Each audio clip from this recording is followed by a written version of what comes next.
प्रेरणास्पद कथा YouTube channel पर मैं धनंजय जैन आप सभी का हार्दिक स्वागत करता हूं।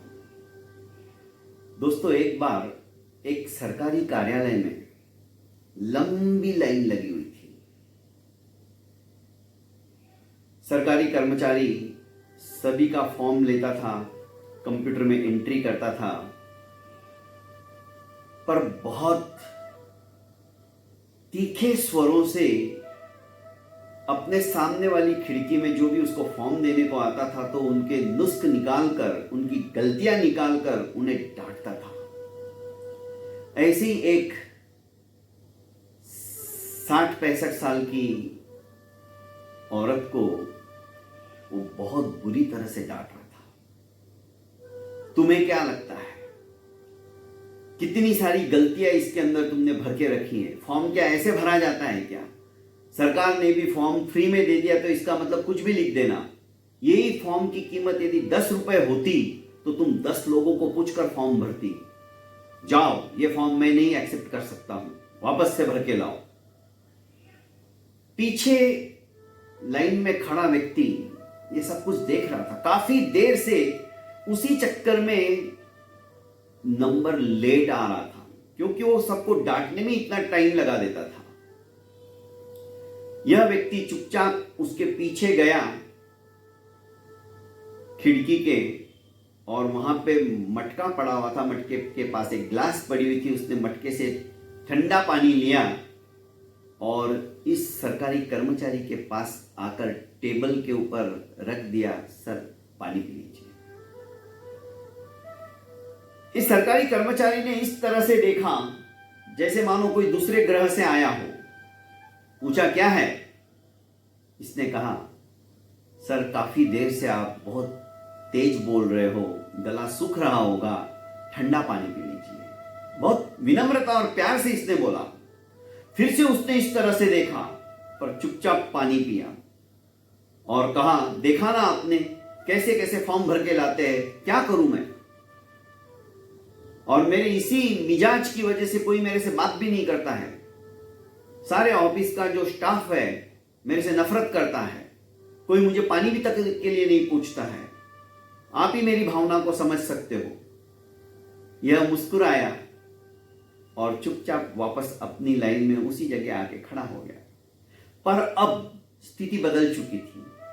अब ये सबसे प्यार से बातें करने लगा था। थोड़ी बहुत भी गलतियां हो यदि फॉर्म में हो तो उसको नजरअंदाज करके अपने हाथों से फिलअप करके एंट्री मार देता था। काम फटाफट होने लगा। जब इस व्यक्ति का नंबर आया, इसका फॉर्म एक्सेप्ट किया, मुस्कुराया, ये भी निकल पड़ा। शाम को इसी सरकारी कर्मचारी का फोन आता है और कहता है कि भाई साहब, आपको मेरे घर पर भोजन के लिए आमंत्रण है। यह व्यक्ति पहचानता नहीं है कौन है, कि भाई साहब आप हो कौन और आपको मेरा नंबर कहां से मिला? मैं तो आपको नहीं जानता हूं, अननोन नंबर आ रहा है। कि मैं वही दफ्तर में काम करता हूं जिसमें आज आपने फॉर्म भरा था, और फॉर्म के अंदर ही मैंने आपका नंबर लिया और आपको फोन किया। पर खाने के लिए जब आपको गुरु माना है तो गुरु दक्षिणा में पानी के बजाय खाना तो बनता ही है ना। आपके उस एक गिलास पानी ने मेरी जिंदगी के अंदर एक जबरदस्त मोड़ ला दिया। मेरे घर परिवार के अंदर भी ऐसा ही होता है। हमेशा मेरे घर में मैं जब भी जाता हूं तो मेरी मां और मेरी पत्नी को लड़ते झगड़ते ही पाता हूं। सुख और चैन मैंने जिंदगी में कभी महसूस नहीं किया। इस बार भी जब मैं घर पहुंचा तो इनकी तू मैं चल रही थी, दोनों गर्म मिजाज के। मैंने 2 गिलास पानी के लिए और आपका ही दिया हुआ गुरु ज्ञान, गुरु मंत्र मैंने स्वीकार करते उन दोनों को हाथ में पानी का गिलास थमा दिया और कहा कि गला सूख रहा है, ठंडा पानी पी लो, बहुत टाइम से तुम लोग झगड़ रहे हो। बस इतना कहना ही था कि दोनों का गुस्सा जैसे शांत हो गया, और तब से लेकर अभी तक हम लोग हंसी मजाक के साथ ही अपने जीवन को यापन करना सीख गए। उन्होंने भी मेरे जीवन के अंदर ये परिवर्तन देख के कहा कि आखिर ये सब कैसे हुआ, तो मैंने आपका नाम बताया। एक ग्लास पानी के अंदर इतने बड़े प्रेम की ताकत है तो खाने में कितनी होगी। इसीलिए मैं आपको मेरे घर पर आमंत्रित कर रहा हूं। यह व्यक्ति सोचने लगा, सचमुच में प्रेम की पराकाष्ठा जब हो जाती है, और प्रेम दोस्तों जीवन के अंदर जिस घर और परिवार के सदस्यों के अंदर पनप जाता है, उस घर को कोई तोड़ नहीं सकता।